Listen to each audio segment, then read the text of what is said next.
The small lab sat on the edge of Seoul, far from the busy city center. Inside, Jia worked alone with her plants. She liked the quiet. At 26, she was young for a lead researcher, but plants made more sense to her than people did. On this rainy Tuesday, Jia studied a strange purple plant she had found near an old meteor crash site last month. She had never seen anything like it before. The leaves had an odd shimmer, and the stems were stronger than they looked. "You're a tough little thing, aren't you?" she said to the plant as she checked its soil. To her surprise, the plant seemed to bend slightly toward her voice. Jia blinked. Had she imagined it? She tried again. "Can you hear me?" she asked softly. The plant's leaves trembled, and its stem leaned toward her. Not much, but enough that she could see it. "That's not possible," Jia whispered, but the plant moved again. For the next week, Jia ran tests. She played music for the plant. She talked to it. She even read books to it. Each time, the plant responded. It grew faster than any plant she had ever seen. By the end of the week, it had doubled in size and small blue buds had formed. At night, those buds glowed with a soft blue light. Jia took pictures and wrote notes, but she told no one about her discovery. "The Global Science Council would take you away," she told the plant as she watered it. "They would cut you open to see how you work. I won't let that happen." She knew she was being silly, talking to a plant like it could understand her. But it felt right, and the plants seemed to like it. After a month, Jia had filled her small apartment with cuttings from the original plant. Each one grew quickly and responded to her voice. When she was sad, they drooped. When she laughed, they seemed to stand taller. It was like having friends who always listened. One night, as Jia slept, the plant's blue buds opened. From each one came a soft signal, too faint for any human device to detect. The signal traveled up, beyond the clouds, beyond Earth's atmosphere, into the deep darkness of space. Far away, something heard. 3 galaxies from Earth, on a world that had never known night, a sensor beeped in a quiet room. The technician on duty frowned at the screen. "Sir," he called to his supervisor, "I'm getting strange readings from Sector 17. His supervisor walked over, eyes narrowed. "That's the primitive world, isn't it? The one with too much water?" "Yes, sir. Earth, they call it. We've had sensors there for 50 years. Nothing interesting until now." The supervisor studied the data. His eyes widened. "This can't be right," he said. "These readings suggest empathic connection with our sensors." "Is that bad, sir?" The supervisor didn't answer right away. In 10,000 years, the Joseon Empire had encountered many species. Some fought back, some surrendered, some tried to bargain. But this, a simple, gentle connection, this was new. "Alert the Emperor," he finally said. Tell him we may have found what he's been searching for." Back on Earth, Jia dreamed of stars and distant worlds. In her small apartment, her plants glowed brighter, their stems reaching toward the sky. She didn't know that her simple act of kindness had reached across the stars. She didn't know that her words to a plant had been heard by an empire. She didn't know that everything was about to change. All because a girl who loved plants had shown kindness to something strange and new. 3 months passed. Jia's apartment had become a jungle of purple plants. They covered her windowsills, lined her walls, and hung from her ceiling. Each plant glowed blue at night, filling her home with soft light. Jia sat on her small balcony one evening, drinking tea and talking to her newest plant cutting. "I think I'll call you Little Star," she said, touching its leaves gently, "because you glow so brightly." The plant leaned into her touch. Just then, Jia noticed something odd in the sky. A light, brighter than any star, moved slowly across the night. Then another appeared, and another. She grabbed her phone and called her friend Ta, who worked for the government in the communications department. "Are you seeing this?" she asked when he answered. "Everyone is," Ta said, his voice tight with worry. "It's happening all over the world." Turn on your TV. Gia went inside and turned on the news. The screen showed large crowds looking up at the sky in cities around the world. The strange lights were everywhere. News reporters tried to stay calm, but fear crept into their voices as they spoke. The objects appear to be slowing down, a reporter said. Officials say they are not meteors or satellites. Gia returned to her balcony. The lights had indeed stopped moving. They now hung in the sky, silent and bright. As she watched, one of the lights grew larger. It was coming closer. Her phone rang again. Gia, where are you? Tai asked, panic clear in his voice. At home. Why? They're asking for someone. They sent a message to every government at the same time. They described a person, a woman who talks to plants, who showed kindness to their sensors. Ta paused. Gia, they described your apartment exactly. What did you do? Gia looked at her plants, the strange purple ones that responded to her voice. I just talked to some plants, she whispered. Stay where you are, Ta said. I'm coming to get you. But before Tai could reach her, the light in the sky descended. It hovered outside her apartment building, a massive ship shaped like a crystal, smooth and shining. It made no sound. Gia's plants all turned toward the window, their stems bending as if pulled by an invisible force. There was a knock at her door. Gia froze. Should she answer? Should she hide? The knock came again. With shaking hands, she opened the door. Two tall beings stood in her hallway. They had pale blue skin that seemed to shimmer like her plants. Their eyes reflected light like mirrors, with no pupils or whites. They wore simple silver suits that moved like water when they shifted. You are the gentle voice, one of them said in perfect Korean. There was no mouth movement, but Gia heard the words clearly in her head. I don't understand, she said. You spoke to our sensors with kindness, the being explained. Our emperor wishes to meet you. The second being stepped forward. We have traveled far. You have nothing to fear from us. Just then, Tai arrived, pushing past the beings to stand between them and Gia. You can't take her, he said. We do not take. The first being said. We ask. It is her choice. Gia looked at her apartment, at the plants that had changed her life. Were these the sensors the beings mentioned? Had her talks with these plants really reached across space? If I go with you, she asked, will I come back? That will be your choice as well, the being said. Gia thought about her small life, her quiet lab, the plants that listened when no one else did. And now, beings from another world stood at her door because of those same plants. I'll go, she said finally, but I need to bring something with me. She walked to her windowsill and picked up Little Star, the newest of her plants. I'm ready now. As they led her outside, Gia saw that the world had changed forever. And somehow, she had played a part in that change. The ship moved faster than anything Gia had ever known.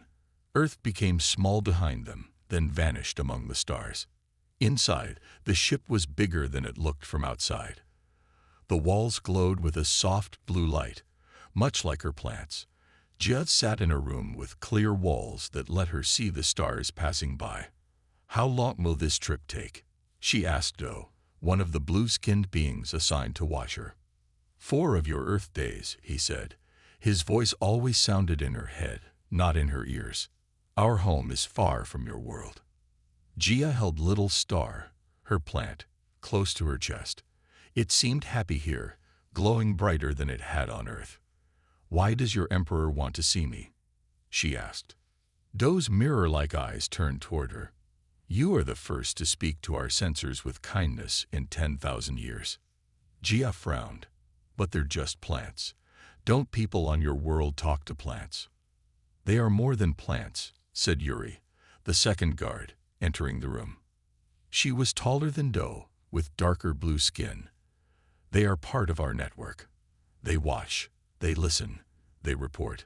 But yours began to feel. Because of you. Gia didn't understand, but she nodded anyway. On the 4th day, Jia saw their destination. A massive planet filled the viewing wall, covered entirely in city. Buildings stretched up toward space itself. Some structures floated above the ground, held up by nothing Jia could see. "Welcome to Nansong," Do said, capital of the Joseon Empire, home to 5 trillion beings from 3 galaxies. The ship landed on a platform high above the city. Jia followed her guards out into the air of another world. It smelled like metal and electricity. People of many kinds moved about.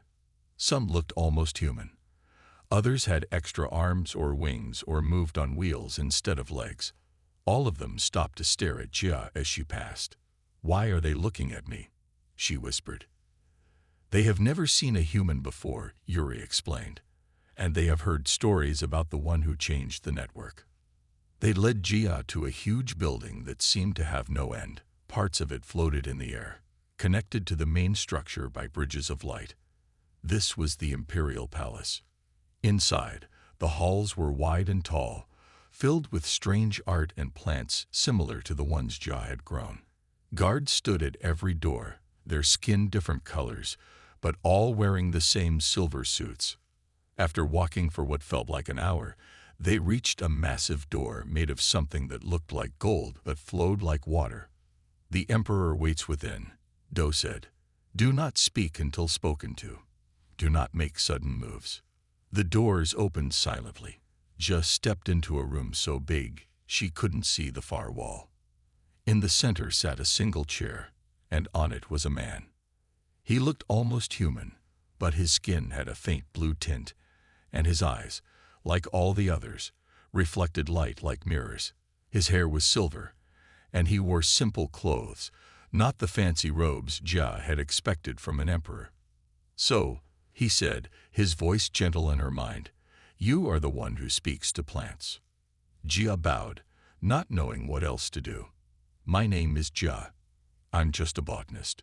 The emperor stood and walked toward her. He moved slowly, like someone with old bones. When he reached her, he looked at little star in her hands. "May I?" he asked, holding out his hand. Jia hesitated, then gave him the plant. The emperor held it carefully, looking at it with wonder.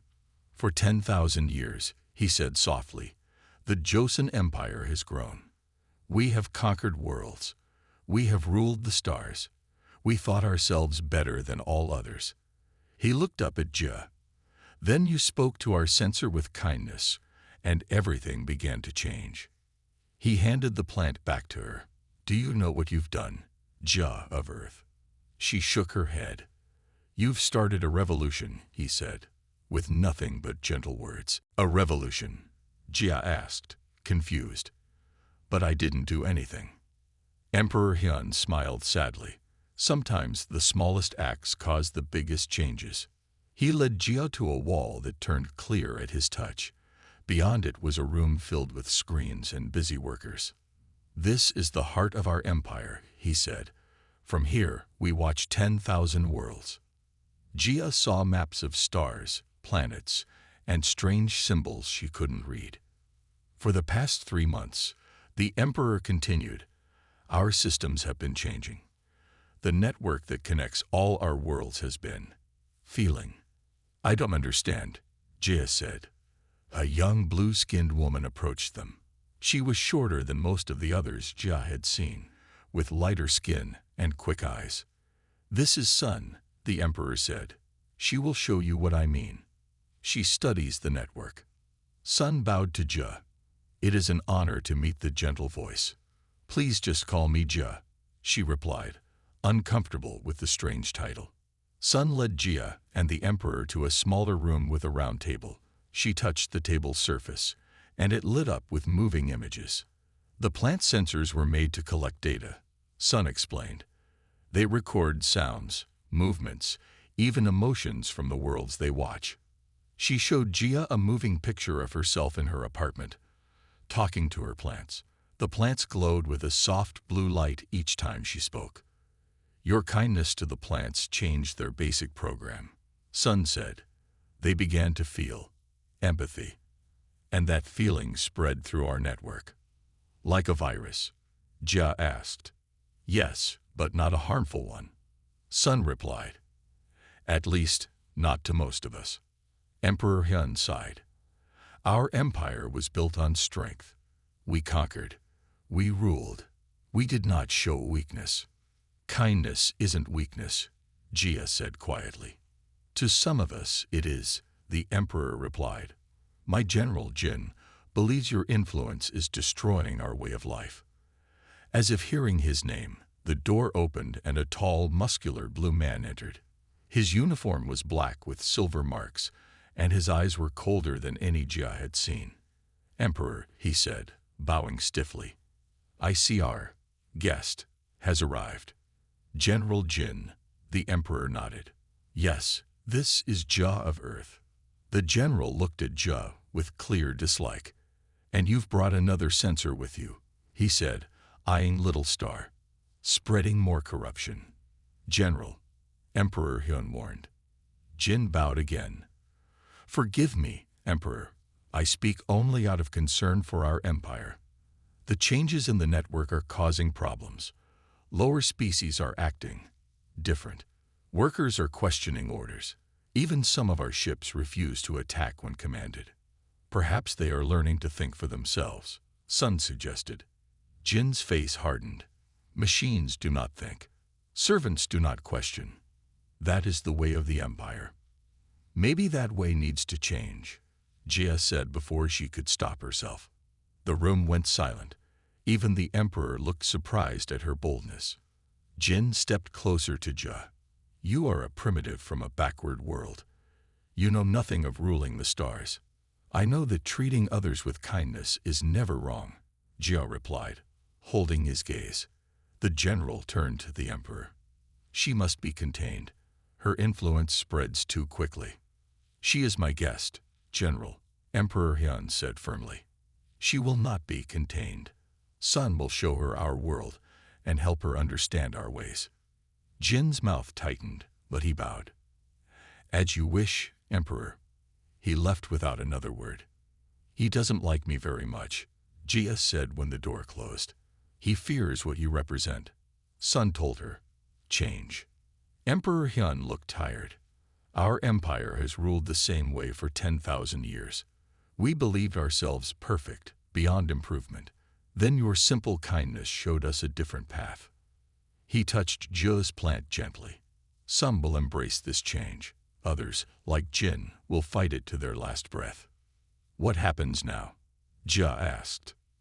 Now, Sun said with a small smile, I show you our world, and you show us what kindness can build. 3 months passed quickly. Jia learned about the Joseon Empire with Sun's help.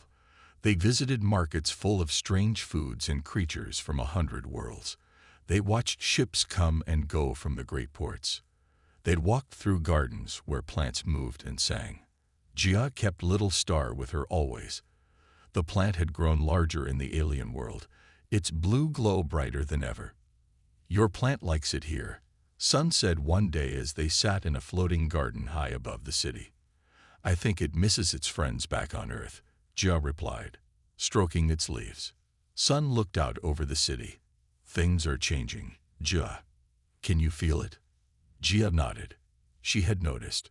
Servants walked more freely now. Different species talked together in the streets. Even the great ships seemed less cold, their lights warmer. The Emperor wants you to speak to the council today, Sun said. Jia's eyes widened. Me? Why? News has come from the outer worlds. The change in the network is spreading faster. Sun leaned closer. Some worlds are refusing to send tribute. Others are asking for representation in the council. They say all beings should have a voice. Isn't that good? Jia asked. Sun looked worried. To some, yes. To others, like General Jin, it's the end of everything they believe in. Later that day, Jia stood before the Imperial Council. 12 leaders from the most powerful worlds of the empire sat in a half-circle. Emperor Hyun sat in the center. General Jin stood at his right side, his face hard as stone. This is the human, the emperor said. Jia of Earth, the gentle voice who speaks to plants. Some council members looked curious. Others seemed angry. One, a woman with 4 arms and green skin, laughed. "This small thing," she said, "this is what causes so much trouble. Do not be fooled by her size," General Jin said coldly. "Her influence spreads like poison." "Not poison," Emperor Gun corrected. "Medicine, perhaps, for an empire that has forgotten how to care." "Care is weakness," said another council member, a tall man with skin like metal. "The empire was built on strength." "And yet," said a third, a small being with glowing eyes, "our ships now refuse to fire on unarmed worlds. Our soldiers ask why before they follow orders. Is this not better?" The council erupted in argument. Jia stood silently, afraid to speak. Finally, Emperor Gun raised his hand for quiet. "Jia," he said gently, "tell us, on your world, is kindness seen as weakness?" All eyes turned to her. Jia took a deep breath. "On Earth, we struggle with this question too," she said. "But our best leaders, our greatest heroes, are remembered for their kindness, not their cruelty. We teach our children to be good to others. We write stories about heroes who save, not destroy." She looked at General Jin. "Being kind isn't always easy. Sometimes it's the hardest choice. But it's never the wrong one." The room was silent when she finished. Then the small being with glowing eyes stood. "I have ruled my world for 500 years, he said. "I have followed the Empire's ways, crushing those who resisted. But no one has ever looked at me with love." He bowed to Jia. "I wish to learn your way." One by one, other council members stood in agreement. Not all, but many. General Jin's face grew darker with each one. "This is madness," he hissed to the Emperor. "She turns them against our ways with pretty words." "No, Jin," Emperor Hyun replied. "She reminds us of what we once were, before conquest became our only goal." As they left the council chamber, Sun squeezed Jia's hand. "You did well," she whispered. "But be careful. Jin will not give up so easily." Jia nodded, feeling both proud and afraid. She had never meant to start a rebellion. She had only talked to a plant. But now, across the stars, beings were beginning to ask for something they had never dared before: kindness. That night, Jia couldn't sleep. The city lights of Nansong shone through her window, casting blue shadows across her room. Little Star glowed brightly beside her bed, as if sensing her worry. "What have I started?" she whispered to the plant. A soft knock on her door made her jump. She opened it to find Sun, her face tight with fear. "We must go," Sun said in a low voice. "Now." "What's happening?" Jia asked, grabbing Little Star. "General Jin has made his move," Sun explained as they hurried down a narrow hallway Jia had never seen before. "He told the Emperor that you are using mind control technology on the council members. He has declared you an enemy of the Empire." They reached a small door that opened into a dark tunnel. "These are old service passages," Sun said. "They run beneath the palace. The guards don't know about them." As if to prove her wrong, they heard shouts behind them. Flashlights cut through the darkness. "There they are," a voice called out. "Stop them. Run." Sun grabbed Jia's hand, pulling her deeper into the tunnels. They ran until Jia's legs ached, turning left and right through the maze-like passages. Finally, they reached a ladder that led up to a metal door. "Where are we?" Jia panted. "The lower city," Sun replied, pushing open the door. "Where the working people live." They emerged into a crowded street.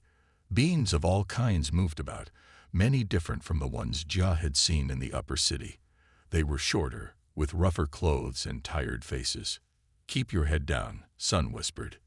"The general will have soldiers looking for us." They moved through the crowd, trying to blend in. Jia clutched Little Star close, its blue glow hidden inside her jacket. Sun led them to a small door between two shops. Inside was a single room with a few chairs and a table. A tall blue man with kind eyes stood up when they entered. "This is Han," Sun said.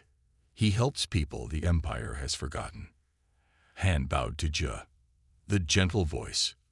Your words have given hope to many here. I don't understand what's happening, Jia said, sinking into a chair. Why does General Jin hate me so much? He doesn't hate you, Han explained. He fears what you represent. For 10,000 years, the Empire has ruled through strength and fear. They taught us that kindness was weakness, that caring for others made you soft. But that's not true, Jada said. Han smiled. We know that now, because of you. Just then, a young child burst into the room. Soldiers, he cried. They're searching every building. Han moved quickly, opening a hidden door in the floor. Down here, he said. Quickly. Jia and Sun climbed down into a small space beneath the floor. Han closed the door above them, just as the main door crashed open. Through small cracks in the floor, Jia could see boots moving around the room. Where are they? A harsh voice demanded. Who? Han asked calmly. The sound of a slap made Jia wince. The human and the traitor Sun. We know they came this way. I see no human here, Han said. More sounds of struggle reached them. Jia started to move, but Sun held her back, shaking her head silently. After what seemed like hours, the soldiers left. Han opened the hidden door, his face bruised but his eyes still kind. They will search the entire lower city, he said. You cannot stay here. What about the Emperor? Jia asked. Won't he stop this? Sun looked away. The Emperor has been placed under protective custody. General Jin has declared himself temporary ruler until the corruption has been removed from the network. Jia felt sick. This is all my fault. People are getting hurt because of me. Han knelt beside her. No, gentle voice. People were already hurting under the old ways. You've given us something we never had before. What's that? Jia asked. Hope, Han said simply. And we will fight for it. Outside, they heard the sounds of marching boots and shouted orders. The hunt for Jia had just begun. For 2 weeks, Jia and Sun hid in the lower city, moving from place to place. The people there protected them, sharing their food and homes despite the risk. One night, they stayed with an old woman whose skin was deep purple. She had 6 children of different species, all adopted from worlds the Empire had conquered. Before your words spread through the network, the old woman told Jia, it was forbidden to care for children not of your kind. Now many of us do it openly. Jia watched the children play together, and her heart felt both happy and heavy. Good things were happening because of her, but at what cost? That night, as she lay awake, Little Star began to glow brighter than ever before. Its light pulsed in a strange pattern. Sun, Jia whispered. Look at this. Sun studied the plant. It's trying to connect to something. The other plants. Maybe. Sun frowned. Or maybe the main network. The next morning, they said goodbye to the old woman and her family. Han met them in a quiet alley. General Jin has ordered all plants like yours destroyed, he told Jia. He says they spread your corruption, but many people have hidden their plants. They won't give them up. Where can we go now? Sun asked. Han looked nervous. There is one place, the heart of the network. It's deep beneath the city. No one goes there except the highest technicians. Why would we go there? Jia asked. Because your plant wants to, Han said, pointing to Little Star, which was leaning strongly in one direction. They followed Han through crowded streets, always watching for soldiers. Finally, they reached an old building with no windows. This was the first control center, Han explained. Before the palace was built, there's a way down from here. Inside, dust covered everything. Han moved aside an old table, revealing a hatch in the floor. They climbed down a long ladder into darkness. At the bottom, they found themselves in a tunnel with glowing blue walls. The walls are alive, Sun whispered, touching one gently. Part of the original network. Little Star glowed brighter, pulling toward the end of the tunnel. Jia followed its lead. The tunnel opened into a vast chamber. In the center grew an enormous plant. Its trunk was as wide as a house, its branches reaching to the ceiling, its roots spreading across the floor and up the walls. Blue light pulsed through it like a heartbeat. The first sensor, Han said in awe. The one they brought to this world 10,000 years ago. All others came from it. Jia approached the massive plant slowly. Little Star glowed so brightly now that it hurt to look at. "It's beautiful," she whispered. Suddenly, a voice spoke in her mind. Not like the aliens' voices, deeper, older. "You came," it said. Jia almost dropped Little Star in surprise. "You can talk." "I always could," the voice replied. But few could hear. Sun and Han stared at Jia. "Who are you talking to?" Sun asked. "The plant," Jia said. "You can't hear it." They shook their heads. "What are you?" Jia asked the plant. "I am what you made me," it answered. "A bridge between minds." Images filled Jia's head. The plant being brought to this world by the first chosen explorers. The plant growing as the empire grew, smaller pieces of it being sent to watch new worlds. The empire turning cold and cruel while the plant tried to share feelings between species. "You were trying to help them understand each other," Jia realized. "Yes," the plant agreed, "but they forgot how to listen." "Until you remembered." "What do you want from me?" Jia asked. "Help me finish what you started," the plant said. "The network reaches every world in the empire. Every mind could be touched, could feel what others feel. True understanding." "How?"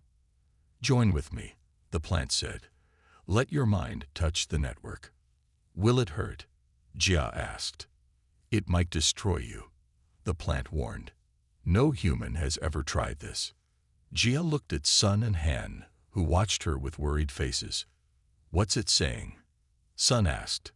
"It wants my help," Jia said, "to spread understanding to everyone at once." Above them, alarms began to sound. "They found us," Han said, fear in his voice. Jia looked at Little Star, then at the great plant. She made her choice. "Tell me what to do," she said to the plant. "Place your hands on my trunk," the great plant told Jia. "Bring Little Star close. We will make the bridge together."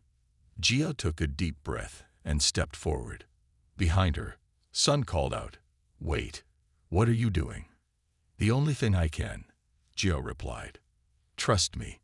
She placed her hands on the massive trunk of the first sensor. The bark felt warm and slightly soft, like touching something alive and breathing. Little Star glowed bright blue in her hand as she held it against the trunk too. At first, nothing happened.